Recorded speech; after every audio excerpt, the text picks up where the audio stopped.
Hey everyone, welcome to episode number 12 of ON1 Inspiration. My name is Brian Matias. So, this photo almost never happened. Uh, I was visiting my family in New York City about 2 weeks ago, and one of the days I spent with my sister pretty much all day roaming around New York City. We went to this really awesome food festival in Brooklyn, and then it was super hot. We were both tired by the end of the day, and so we were walking back to the car, which was parked right in this amazing parking spot in Dumbo, which stands for Down Under the Manhattan Bridge Overpass. So we were in downtown Brooklyn, and there's this very, very famous street that you've seen photos from this street because it has the big buildings, and then right in the background is the Manhattan Bridge. And through the arch of the Manhattan Bridge, you can see the Empire State Building. So normally I'm there during the day. Here it was at night, and the Empire State Building was lit up, and it was beautiful. The bridge looked beautiful, and everything was great. And it had rained a little bit, so there was a nice sheen on the ground.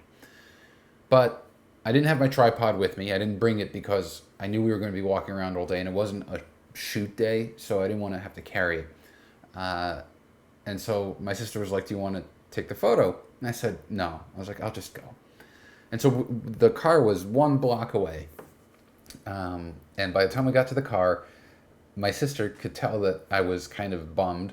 And she was just like, "Just go. I'll wait in the car. Just go get the shots. You know, you'd rather get the shots than regret not getting it." And I'm so glad that she kind of pushed me to do it, because I walked over there and, of course I was like, "Oh man, I wish I had a tripod so I can keep it at ISO 100."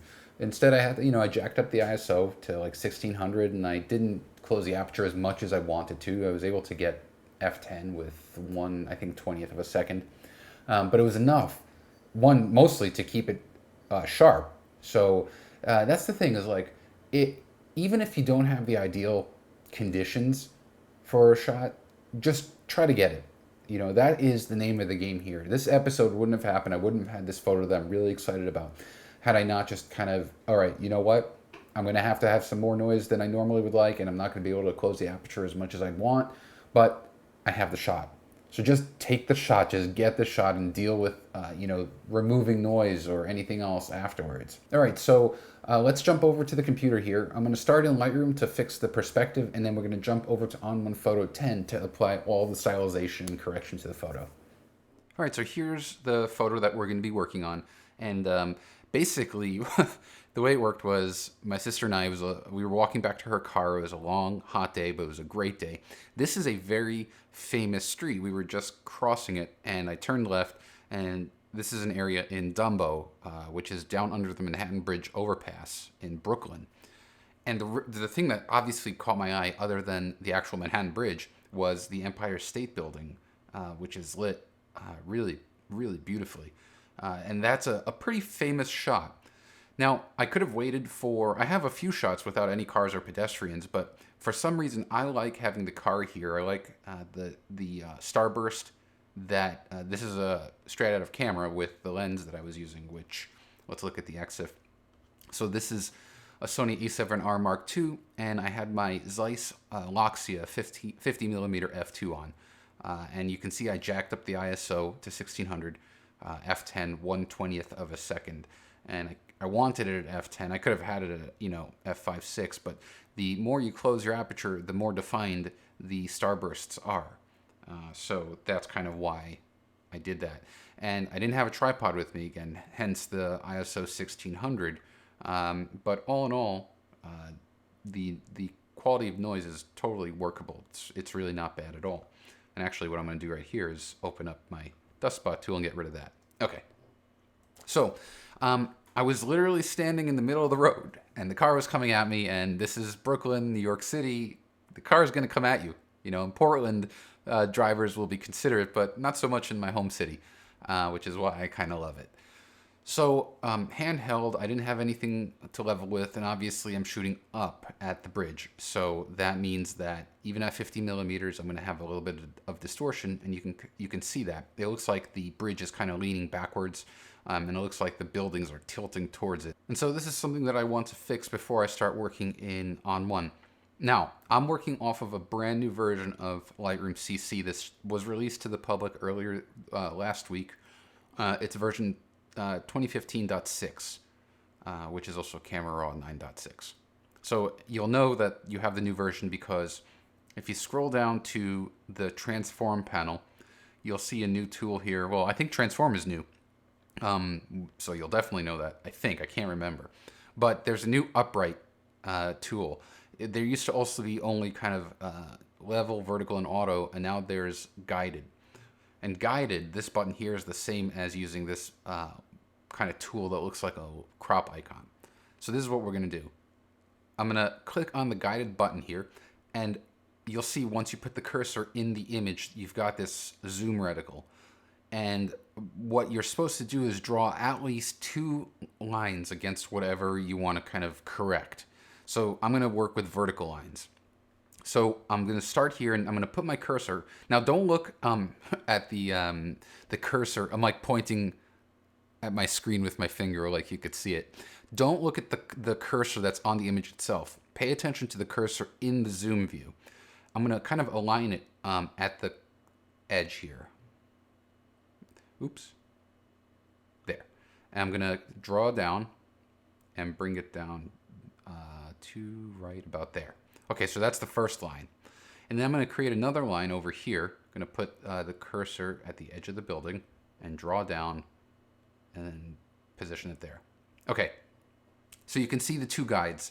And now both lines have been approximated as vertical. The bridge might look kind of wonky to you, but it's straight. It's rectilinear, which is great. This is something that I would normally use a tilt shift lens for. And if I had, the image would look very similar. But now the buildings are straight, the bridge is straight, everything's good.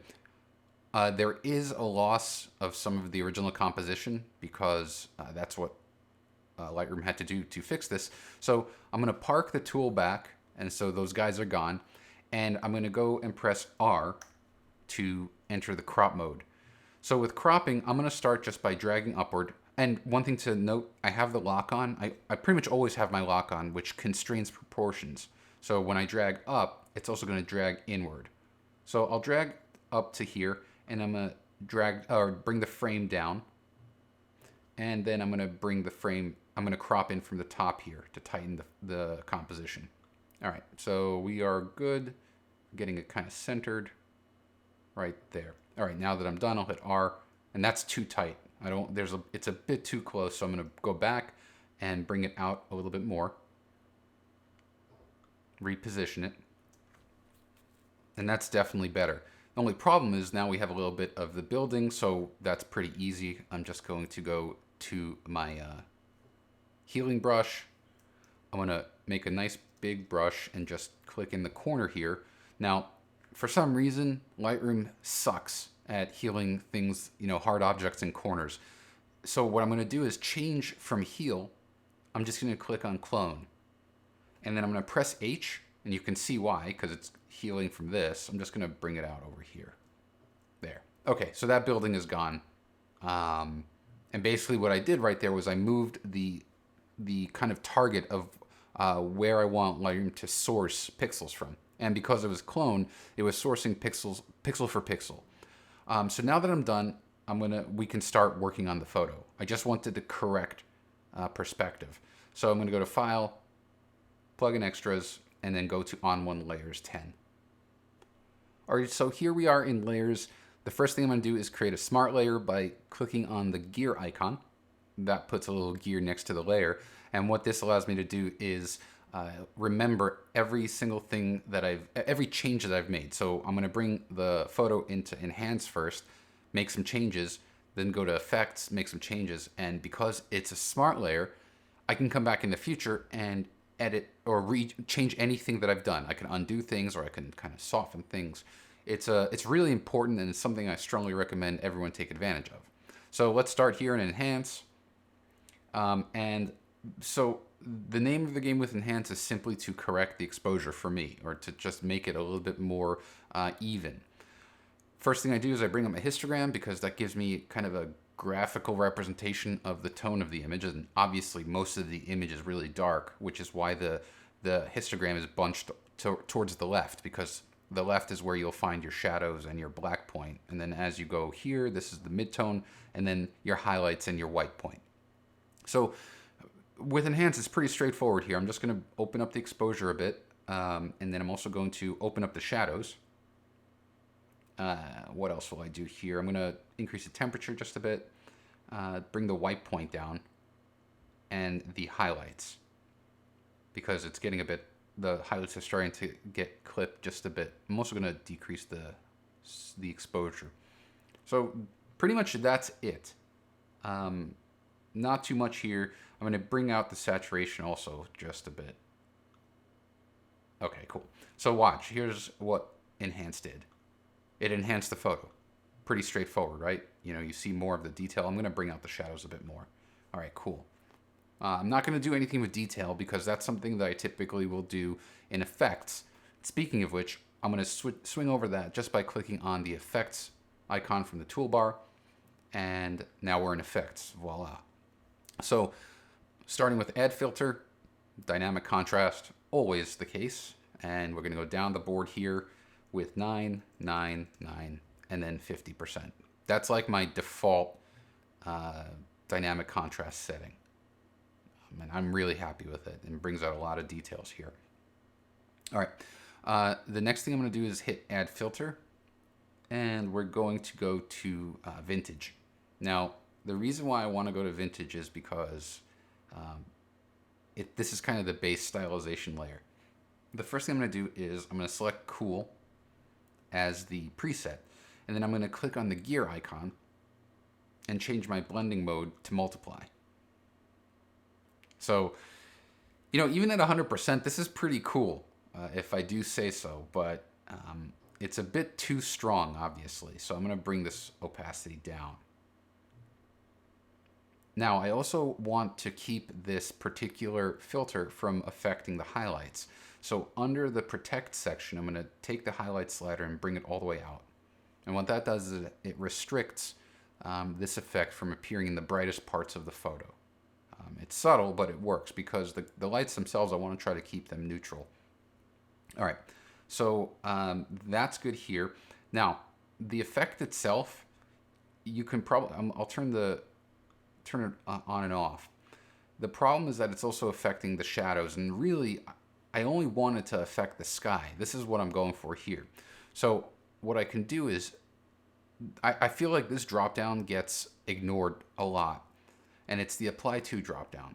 So I'm going to go here and only apply it to the blues. Yeah, there we go. So watch, at 100%, which I'm actually going to keep at now because it's only affecting the sky, and 0%. So there, we've essentially used this vintage filter with a kind of a blue tint, and we're only applying it to the sky. So we're good there. Next up, I'm going to go and add a bleach bypass. And I'm going to leave the preset as default, but I'm going to change the color of the tint first. And I'm going to bring it over to another blue, because this is what I'm going for. I want to kind of have that, I don't know, that urban noir, but in color feel. So I brought the tint to blue, and I'm going to increase the amount. The reason why you didn't see anything is because the amount was at 0. So I'm going to bring it to about, 18 is good. But I don't want it like this, because it's really killing the shadows, like it's making everything blue. So I'm going to change the blending mode from normal to, let's try overlay. Yeah, okay, that's awesome. And I love the little bit of the halo that you can see here, but it's really strong. So I'm going to bring this slider down to about, 50% is good. All right, now the last filter I'm going to apply is a glow. And the glow is going to help kind of deepen the blacks of the photo, but it's also going to help kind of smooth out that noise that you saw. So let's go to the glow here. And I'm going to bring this, I'm going to keep this as default, but it's too strong. I think somewhere around there, 37, 38 is fine. And I'm also going to increase the warmth, because we made the photo a bit too cool with both the bleach bypass and the vintage filter. So I'm going to increase, I'm going to introduce some more warmth to the photo with this particular filter. I'm also going to increase the opacity, make it a bit stronger. Let's see, right around here. So turn that on and off. Yeah, really subtle. Okay, so this is basically the photo. And I'm really happy that I kept the car over here. It really gives it a sense of place. If there was nothing here, it would just feel dead. So again, this was the thing where I actually walked right past this with my sister. We got to the car, and my sister was like, "Why don't you just go shoot it?" She said she'll wait in the car, and so I ran back with just my camera. Very, very dark, obviously. I wished I had a tripod, but still didn't let that keep me from taking the photo. Thankfully, I was able to hold my hand steady for 1/20th of a second and get this shot that I'm quite happy with. So I hope this helps you out, and I look forward to seeing you on our next episode of On1 Inspiration. Thanks a lot, everyone.